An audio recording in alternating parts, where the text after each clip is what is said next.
Kuwait میں ایک بوڑھا آدمی عدالت میں داخل ہوا تاکہ اپنی شکایت مقدمہ قاضی کے سامنے پیش کرے۔ قاضی نے پوچھا، آپ کا مقدمہ کس کے خلاف ہے؟ اس نے کہا، اپنے بیٹے کے خلاف۔ قاضی حیران ہوا اور پوچھا، کیا شکایت ہے؟ بوڑھے نے کہا، میں اپنے بیٹے سے اس کی استطاعت کے مطابق ماہانہ خرچہ مانگ رہا ہوں۔ قاضی نے کہا، یہ تو آپ کا اپنے بیٹے پر ایسا حق ہے جس کے دلائل سننے کی ضرورت ہی نہیں۔ بوڑھے نے کہا، قاضی صاحب، اس کے باوجود کہ میں مالدار ہوں اور پیسوں کا محتاج نہیں ہوں، لیکن میں چاہتا ہوں کہ اپنے بیٹے سے ماہانہ خرچہ وصول کرتا رہوں اور اس کے بیٹے کا نام اور پتہ لے کر اس سے عدالت میں پیش ہونے کا حکم جاری کیا۔ بیٹا عدالت میں حاضر ہوا تو قاضی نے اس سے پوچھا، کیا یہ آپ کے والد ہیں؟ بیٹے نے کہا، جی ہاں، یہ میرے والد صاحب ہیں۔ قاضی نے کہا، انہوں نے آپ کے خلاف مقدمہ دائر کیا ہے کہ آپ ان کو ماہانہ خرچہ ادا کرتے رہیں، چاہے کتنا ہی معمولی کیوں نہ ہو۔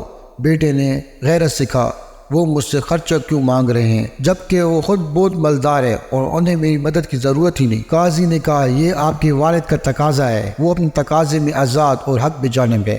بوڑھے نے کہا، قاضی صاحب، اگر آپ اس کو صرف 1 دینار ماہانہ ادا کرنے کو حکم دیں تو میں خوش ہو جاؤں گا، بے شرطہ یہ کہ وہ یہ دینار مجھے اپنے ہاتھوں سے ہر مہینے بلا تاخیر اور بلا واسطہ دیا کرے۔ قاضی نے کہا، بالکل ایسا ہی ہوگا، یہ آپ کا حق ہے۔ پھر قاضی نے حکم جاری کیا کہ فلاں ابن فلاں اپنے والد کو تا حیات ہر ماہ 1 دینار بلا تاخیر اپنے ہاتھوں سے بلا واسطہ دیا کرے گا۔ کمرہ عدالت چھوڑنے سے پہلے قاضی نے بوڑھے باپ سے یہ پوچھا کہ آپ اگر برا نہ مانیں تو مجھے بتائیں کہ آپ نے دراصل یہ مقدمہ دائر کیوں کیا تھا جبکہ آپ مالدار ہیں؟ آپ نے بہت ہی معمولی رقم کا مطالبہ کیا۔ بوڑھے نے روتے ہوئے کہا، قاضی محترم، میں اپنے اس بیٹے کو دیکھنے کے لیے ترس رہا ہوں اور اس کو اس کے کاموں نے اتنا مصروف کیا ہے کہ میں ایک طویل زمانے سے اس کا چہرہ نہیں دیکھ سکا ہوں، جبکہ میں اپنے بیٹے کے ساتھ شدید محبت کرتا ہوں اور ہر وقت میرے دل میں اس کا خیال رہتا ہے۔ یہ مجھ سے بات نہیں کرتا، حتیٰ کہ ٹیلی فون پر بھی۔ اس مقصد کے لیے میں اس کو دیکھ سکوں،